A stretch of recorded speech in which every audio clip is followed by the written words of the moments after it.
പെരുന്നാളാണ്, അതുകൊണ്ട് ചിക്കൻ മേടിക്കണമെന്ന് കുഞ്ഞിനോട് ചോദിച്ചപ്പോഴത്തേക്ക് ഞാൻ ആദ്യം ഉള്ളത് ചിക്കൻ വറുത്ത് വല്ല ചോറുമായിട്ട് കൊടുക്കാമെന്ന് വെച്ചപ്പോൾ അവൾ പറഞ്ഞു ബിരിയാണി വെക്കാൻ പറഞ്ഞു. ഞാനന്നേരം നമ്മുടെ ഷാൻ ജിയോ ചേട്ടൻ്റെ റെസിപ്പി നോക്കിയപ്പോഴത്തേക്ക് നമുക്കില്ലാത്തതായിട്ട് ആകപ്പാടുള്ളത് അരിയും ചിക്കനും മാത്രമാണ്. ഞാൻ അന്നേരം ഓർത്തു കുഞ്ഞിൻ്റെ ആഗ്രഹമല്ലേ, അവൾക്ക് പനിയായിട്ടിരിക്കുവാണ്, എന്നാൽ പോലും അവളുടെ ആഗ്രഹം അവൾ പറഞ്ഞതല്ലേ എന്ന് വെച്ച് എന്തായാലും ചോറ് സമയം നമ്മൾ താമസിച്ചു കേട്ടോ. സാധനമൊക്കെ പിടിച്ചിട്ട് വന്നപ്പോഴത്തേക്ക് ബിരിയാണി ഉണ്ടാക്കി കൊടുക്കാമെന്ന് വെച്ചാൽ എനിക്കറിയത്തില്ല തമ്പുരാനി ഇവിടെ ഒന്നെങ്കിൽ ഏട്ടനാണ് ബിരിയാണി വെക്കുന്നത്, അല്ലെങ്കിൽ മൂത്താളാണ് വെക്കുന്നത്. ഞാൻ എന്താണ് ഒരു പ്രാവശ്യം കണ്ട് വെച്ച് നോക്കിയിട്ടുള്ളൂ, എനിക്കറിയത്തില്ല ഫ്ലോപ്പായി പോകുന്നു. ഞാൻ മിക്ക റെസിപ്പിയും ഞാൻ ഒന്നെങ്കിൽ വീണാസ് കറി വേൾഡിനെ അല്ലെങ്കിൽ ഷാൻജിയോടതാണ് ഞാൻ കൂടുതൽ പ്രിഫർ ചെയ്യുന്നത്. അതുകൊണ്ട് ഷാൻജിയോ ചേട്ടൻ്റെ റെസിപ്പി നോക്കിയാണ് ഞാൻ ചെയ്യുന്നത്. കോഴിക്കോടൻ ജീരകശാല റൈസ് വെച്ചിട്ടുള്ള കോഴിക്കോടൻ ബിരിയാണിയാണ്. എന്താകുമോ എന്തോ എനിക്കറിയില്ല. അപ്പോൾ അതുകൊണ്ട് ഞാൻ സ്റ്റാർട്ട് ചെയ്യുക കേട്ടോ. എങ്ങനെയുണ്ടെന്ന് പറയാം ഉണ്ടാക്കിയിട്ട്. ഓക്കെ, ഉണ്ടാക്കാൻ തുടങ്ങട്ടെ, കാണിച്ചു തരാം. വീഡിയോയിൽ കണ്ടിരിക്കുന്നത് അതിനകത്ത് കൊടുത്തിരിക്കുന്ന ഒരു 6 പേർക്ക് ഉള്ള ഇൻഗ്രീഡിയൻസ് ആണ്. ഞാൻ അന്നേരം അതിനകത്ത് ഞങ്ങൾ അവിടെ 3 പേരേ ഉള്ളൂ. അതുകൊണ്ട് ഞാൻ അതിനനുസരിച്ച് എനിക്ക് എൻ്റെ എരിവിനും എൻ്റെ ഭാഗത്തിനനുസരിച്ച് അതിൽ നിന്ന് പറഞ്ഞിരിക്കുന്ന അളവിൻ്റെ ഇത് കുറച്ചിട്ടുണ്ട്. അപ്പോൾ ഞാൻ അതിനകത്ത് ഇപ്പോൾ ചേർത്തിരിക്കുന്നത് പച്ചമുളക്, ഇഞ്ചി, വെളുത്തുള്ളി, പെരിഞ്ചീരകം ഇതെല്ലാം കൂടെ പേസ്റ്റ് ആക്കിയിട്ട് അത് ഇട്ടിട്ടുണ്ട്. തൈര് ഒഴിച്ചിട്ടുണ്ട്, നാരങ്ങാനീരുണ്ട്, ഗരം മസാല, മുളക് പൊടി, മല്ലിപ്പൊടി, മഞ്ഞൾപ്പൊടി, പുതിന ഇല, തക്കാളി, നാരങ്ങാനീര്, സവാള, ഇത്രയും സാധനമാണ് ഇപ്പോൾ ഇതിനകത്തുള്ളത്. ഇനി ഇത് കൈ വെച്ച് നല്ലതുപോലെ തിരുമി പിടിപ്പിക്കുക. നല്ലവണ്ണം തിരുമി അതിനകത്ത് നിന്ന് വെള്ളം ഇറങ്ങണം. അതാണ് പറഞ്ഞിരിക്കുന്ന ഇത്. അപ്പം നമുക്ക് തിരുമാൻ തുടങ്ങാം. ഞാൻ മിക്ക ഇതും കൈകൊണ്ട് തന്നെ ചെയ്യത്തുള്ളൂ കേട്ടോ. അല്ലാതെ ചിലർക്ക് കൈകൊണ്ടൊക്കെ ചെയ്യുന്ന കാണുമ്പോഴത്തേക്ക് ഭയങ്കര ബുദ്ധിമുട്ടാണ്. നമ്മുടെ അന്നമ്മ എന്ന് പറയുന്നൊരു ഇതിനകത്ത് അന്നമ്മ കഴിക്കുന്നതും ഇങ്ങനെ ചെയ്യുന്നതൊക്കെ കാണുമ്പോൾ മിക്കവർക്കും ഭയങ്കര ബുദ്ധിമുട്ടാക്കാം. എനിക്ക് അങ്ങനെ തോന്നുന്നില്ല. കാരണം നമ്മളെല്ലാ കാര്യങ്ങളും കൈകൊണ്ട് ചെയ്യുന്നതിൻ്റെ അത്രയും ടേസ്റ്റ് തവി കൊണ്ടൊന്നും ഇളക്കി കഴിഞ്ഞാൽ കിട്ടത്തില്ല. ഇങ്ങനെ ചെയ്യുന്നതിന് മുമ്പ് കൈ ഒന്ന് വൃത്തിയായിട്ട് കഴുകുക, അത്രയും മാത്രമേ ഉള്ളൂ. അതായത് നമുക്കിതൊന്ന് നല്ലപോലെ ഒരു മിനിറ്റ് തേച്ച് നല്ലവണ്ണം തിരുമ്മി ഇതിൻ്റെ വെള്ളം പുറത്ത് വരണം. ആ രീതിയിൽ വന്നിട്ട് വേണം ഇതിനകത്തോട്ട് ചിക്കൻ ഇടാൻ. അപ്പോൾ ഞാനിതൊന്ന് ഒരു മിനിറ്റ് ഒന്ന് തിരുമ്മി എടുക്കട്ടെ. തിരുമ്മി പിടിപ്പിച്ച മസാലയിലേക്ക് ഇട്ട് ചിക്കൻ പീസും കൂടി ഇട്ട് നല്ലതുപോലെ എല്ലായിടവും വരുന്ന രീതിക്ക് യോജിപ്പിച്ച് സെറ്റാക്കി വെച്ചിട്ടുണ്ട്. ചിക്കൻ ഇടുന്നതിന് മുമ്പ് ഉപ്പ് നോക്കിയിട്ടുണ്ട്, ഉപ്പൊക്കെ കറക്റ്റാണ്. അപ്പോൾ ഇതൊരു അരമണിക്കൂർ കൂടി ഇരിക്കട്ടെ. ബാക്കി നമുക്ക് റൈസും പിന്നെ വറുത്ത് കോരാനുള്ള സവാളയുടെയൊക്കെ കാര്യം നോക്കാം. അപ്പോൾ ഇതിവിടെ റെസ്റ്റ് ഇരിക്കട്ടെ, ഒരു അരമണിക്കൂർ ഇരിക്കട്ടെ. 50 ഗ്രാം കാഷ്യൂ നട്ട്സ് ആട്ടോ എടുത്തിരിക്കുന്നത്. അപ്പോൾ ഞാൻ രണ്ടായിട്ട് പൊളന്നിട്ടേക്കുവാണ്. ഇതൊന്ന് മൂത്ത് വരുമ്പോൾ ഇതിനകത്തൊരു മുന്തിരിയും കൂടെ ചേർത്ത് നമുക്ക് വറുത്ത് കോരി എടുക്കാം. നട്ട്സ് ഒരു മൂത്ത് തുടങ്ങിയിട്ട് അതിനകത്തോട്ട് മുന്തിരിയും കൂടെ ചേർത്ത് കൊടുക്കാം. മുന്തിരി ഇപ്പോൾ ബോൾ പോലെ വീർത്ത് വേണം. എല്ലാം കൂടെ പെട്ടെന്ന് കൈയോടുകൂടി കോരിയില്ലെങ്കിൽ കരിഞ്ഞു പോകും. കണ്ട ഈ മുന്തിരിയൊക്കെ നിർത്ത് വരുന്നുണ്ട്. ഇനി നമുക്കിത് കോരി മാറ്റാം. ആഹാ, എന്ത് രസമല്ലേ! ഇതിപ്പം എൻ്റെ ഇളയവളുടെ കണ്ണി കണ്ടു കഴിഞ്ഞാൽ അതുപോലെ തന്നെ തീരും. ഇനി നമുക്ക് ആ എണ്ണയിലോട്ട് തന്നെ സവാള ഇട്ട് വറുത്ത് വരാം.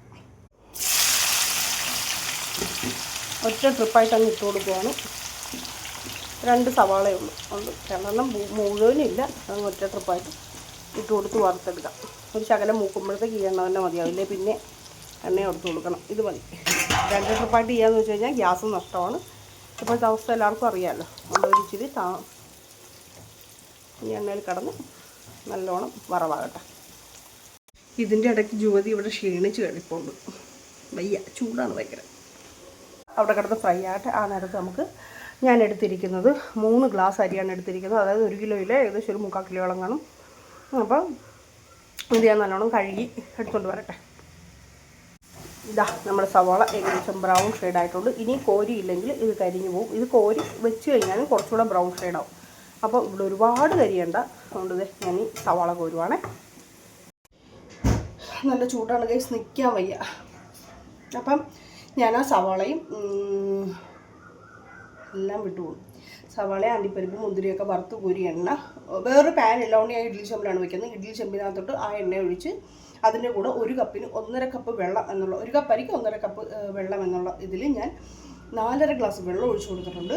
ഇതിലോട്ട് നമ്മൾ ആദ്യം മസാല കൂട്ടിന് ചേർത്ത് വെച്ചിരിക്കുന്നത് ഇഞ്ചി, വെളുത്തുള്ളി, പെരിഞ്ചീരകം, പച്ചമുളക് ഇത്രയും ചതച്ചത് ഒന്ന് ചേർത്ത് കൊടുക്കുന്നു. ഒരു അര ടീസ്പൂണേ കാണത്തുള്ളൂ. ഇത്രയും ചേർത്ത് കൊടുക്കുന്നുണ്ട്. ഇനി ഇതിലേക്ക് അരിക്ക് ആവശ്യത്തിനുള്ള ഉപ്പിടാം. ഈ ഉപ്പും കൂടി ഇട്ട് അരി വിട്ട് ഉപ്പിട്ട് നല്ലോണം തിളച്ച് അരി വിട്ട് നമുക്ക് അരി വേവിച്ചെടുക്കാം. അപ്പം നമ്മുടെ വെള്ളം തിളച്ചിട്ടുണ്ട്. അരിയിടാം. അരി നല്ലോണം കഴുകി വെള്ളമൊക്കെ പോയിരിക്കുവാണ്. അരിയിടാം. എനിക്ക് ബസ്മതി റൈസ് ഇട്ട് വയ്ക്കുന്നതിനെക്കാട്ടി ഒരുപാട് ഇഷ്ടം ജീരകശാല ഇട്ട് വെക്കുന്ന കേട്ടോ. അപ്പോൾ എനിക്കൊന്നല്ല, ഇവിടെ എല്ലാവർക്കും അതിനോടാണ് താല്പര്യം. ഉപ്പൊക്കെ ഇട്ട് കൊടുത്തിട്ടുണ്ട്. അപ്പോൾ നമുക്കിപ്പോൾ അരി ഇട്ടിട്ട് ഇനി ഒന്ന് നല്ലപോലെ തിളപ്പിച്ചെടുക്കാം, വേവിച്ചെടുക്കാം. ചോറ് വെന്തിട്ട് കാണാം. മാറ്റി വെച്ചതിനകത്തോടെ ഞാൻ കുറച്ച് കരിവേപ്പിലയും പുതിന ഇലയും കുറച്ച് എടുത്തിട്ടുണ്ട്. പുതിന ഇല പേരിന് മാത്രമേ ഉള്ളൂ കേട്ടോ, ഇവിടെ കഴിക്കത്തില്ല, ഇഷ്ടമല്ല അങ്ങനത്തെ ടേസ്റ്റാണ്. അതുകൊണ്ട് ഇച്ചിരി മാത്രം ഇട്ടിട്ടുണ്ട്. മീഡിയം ഫ്ലെയിമിലിട്ട് അരി വേകട്ടെ. ആ സമയത്ത് കുറച്ച് തണുത്തോളം കുടിക്കുക. ചൂടുകൊണ്ട് ഒരു വിധത്തിൽ വയ്യ. ഒരുമാതിരി പൊട്ടണ വെയിലാണ്, പൊട്ടണ വെയിൽ സഹിക്കാൻ പറ്റത്തില്ല. പൈപ്പിൽ നിന്നൊക്കെ വരുന്ന വെള്ളം തിളച്ച വെള്ളമാണ്.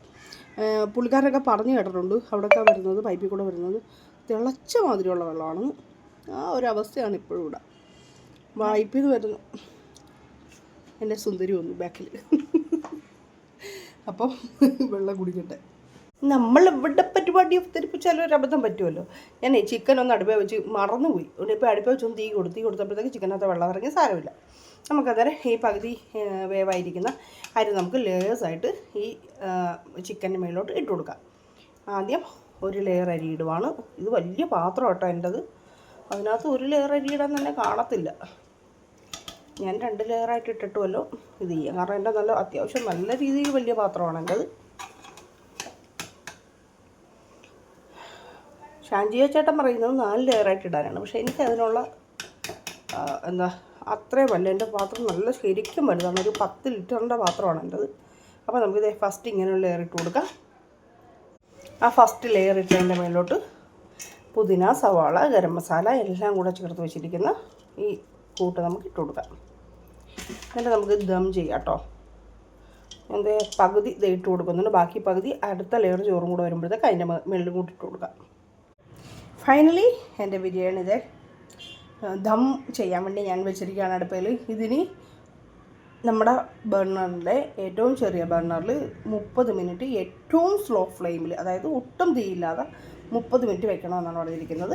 എന്നിട്ട് അതിന് ശേഷം 30 മിനിറ്റ് കഴിഞ്ഞാൽ തുറക്കാനും പറ്റത്തില്ല. അപ്പോൾ നമുക്ക് 1 മണിക്കൂർ കഴിഞ്ഞാൽ തുറന്ന് നോക്കാം. അങ്ങനെ എല്ലാം കൂടെ എടുത്ത് ഞാനൊരു സലാഡ് കൂടെ ഉണ്ടാക്കി വെച്ചിട്ടുണ്ട്. സാലഡ് അത് തന്നെ സവാള ഇട്ടിട്ടുണ്ട് കേട്ടോ. തൈര് ഒഴിച്ച് സെറ്റാക്കി വെച്ചിട്ടുണ്ട്. നമ്മുടെ ബിരിയാണിയുടെ ദമ്മ് ഞാൻ ഓഫ് ചെയ്തിട്ടുണ്ട്. ഇനി ഇതൊരു അരമണിക്കൂർ അനക്കാതെ വെക്കണം. എന്നിട്ട് തുറക്കുമ്പോൾ നോക്കാം. റൈസ് നല്ലതുപോലെ ഇളക്കിയെടുക്കാം കേട്ടോ. ചിക്കനൊന്നും പൊടിയാതെ ആ കളറ്, അടിയിലത്തെ കളറ് റൈസിലോട്ട് കിട്ടാൻ വേണ്ടി നല്ലപോലെ ഇളക്കിയെടുക്കാം. ചോറ് നല്ല സൂപ്പറായിട്ട് ഒന്നിനൊന്നും തൊടാതെ കിട്ടിയിട്ടുണ്ടേ.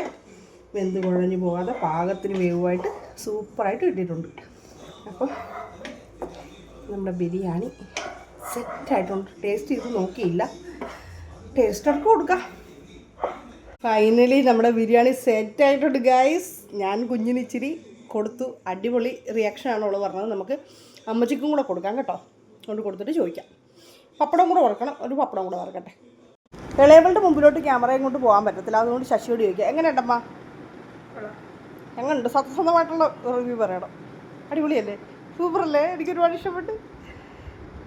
ബിരിയാണി ഉണ്ടാക്കി വിയർത്ത് ക്ഷീണിച്ച് ജുബതി ബിരിയാണി കഴിക്കാൻ പോവുകയാണ് ഗൈസ്. കൊള്ളാമെന്നാണ് എല്ലാവരുടെ അഭിപ്രായം. എനിക്കും ഇഷ്ടപ്പെട്ടു, ഒരുപാട് ഇഷ്ടപ്പെട്ടു. അപ്പം ഞങ്ങൾ കഴിക്കട്ടെ കേട്ടോ. അപ്പോൾ എല്ലാവർക്കും ഈദ് മുബാറക്ക്.